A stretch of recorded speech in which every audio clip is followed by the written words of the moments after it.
Welcome to S S zero academy. आज हम करने वाले हैं the limitation act. What is the need of limitation act? Why there is a limited period to file any suit, appeal और application? Why there is a limitation on civil cases? तो सबसे पहले तो ये है कि सिविल केसेस में ही ये लगता है, ठीक है। तो उसकी सबसे रिक्वायरमेंट है कि पहला तो एविडेंसेस में गेट लॉस्ट, एविडेंसेस के साथ छेड़छाड़ हो जाएगी। कोई प्रॉपर्टी आज यहाँ पे इस शेप में है, ज़रूरी नहीं है कि वो आने वाले 10 साल में भी इसी शेप में रहेगी, ठीक है। वो ऐसे हो सकती है, या वो लॉस हो सकती है, या वो इससे ज़्यादा बन सकती है ना।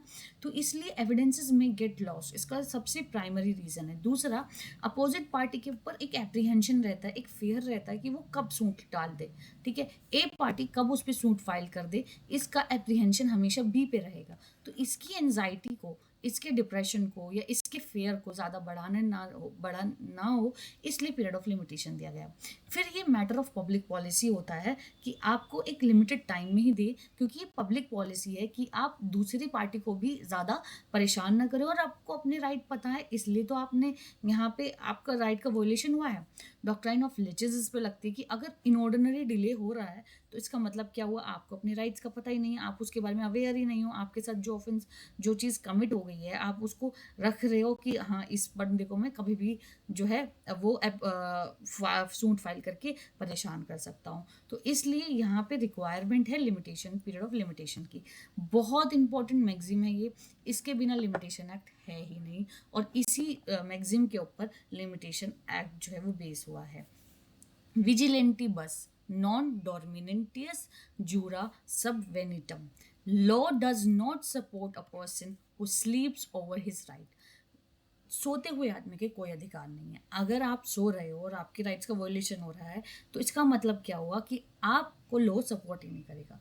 इफ़ यू वांट कि लॉ सपोर्ट करे, you have to wake up, you have to know about your rights, you have to go and knock the doors of the court, then only you can ask for the relief, justice लेने के लिए you have to go to the court ना। तो law does not support any person who sleeps over his right.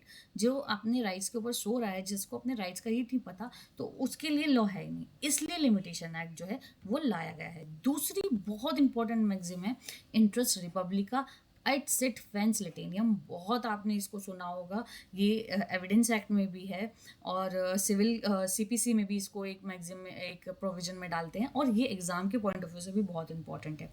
It is in the interest of the state that litigation should come to an end. ये interest हो जाता है एक particular state का कि उसके यहाँ पे जो केसेस आ रहे हैं या जो लिटिगेशंस आ रही हैं, उनका भी एक टाइम में एंड होना। तो ये इंटरेस्ट है रिपब्लिक का, इंटरेस्ट है स्टेट का, ठीक है। तो देयर फॉर लिमिटेशन एक्ट जो है वो अप्लाई किया गया। बैलेंसिंग ऑफ इंटरेस्ट, एक बैलेंसिंग रहे सोसाइटी में इंटरेस्ट की, एक प्लेंटी फॉर डिफेंडेंट के बीच में, पार्टीज के बीच में, इसलिए लिमिटेशन एक्ट लाया गया। ये लेक्सीफोरी है, लॉ ऑफ फोरम, मतलब लॉ ऑफ द कोर्ट। जहाँ पे कोर्ट होगी ना, लॉ ऑफ द लैंड, वहाँ का ही लिमिटेशन एक्ट अप्लाई करेगा। पेरीपेट्रिक limitation does not define CPC, ठीक है। ये डिफाइन नहीं करता कुछ सीपीसी के बारे में, बल्कि ये सीपीसी को अप्लाई करता है। तो इसलिए इसकी ज़रूरत है लिमिटेशन एक्ट की, इसलिए हमें बहुत ज़्यादा ज़रूरत है। लिमिटेशन एक्ट अपने आप में एक नेगेटिव है इन इट्स एप्लीकेशन, मतलब ये रोकता है, ये राइट्स को ना रोकता है। ये आपको राइट्स नहीं देता, बल्कि आपके राइट्स को रोकता है, ठीक है, रेमेडीज प्रोवाइड करने के लिए। Sections lie down the general principle and schedule defines the period of limitation.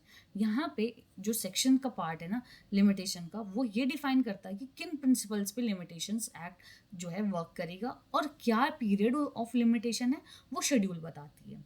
ये एक हार्डशिप को और नेसेसरी इम्प्लीकेशन के साथ, ठीक है, अप्लाई करा जाता है और हार्डशिप को रिमूव करता है। इस तरीके से ये फॉलोइंग 12 रीजंस हैं, स्पेशली ये रीज़न कि law does not support a person who sleeps over his right, ये रीजन है लिमिटेशन एक्ट के रिक्वायरमेंट के लिए, और इसलिए लिमिटेशन एक्ट आया। Thank you.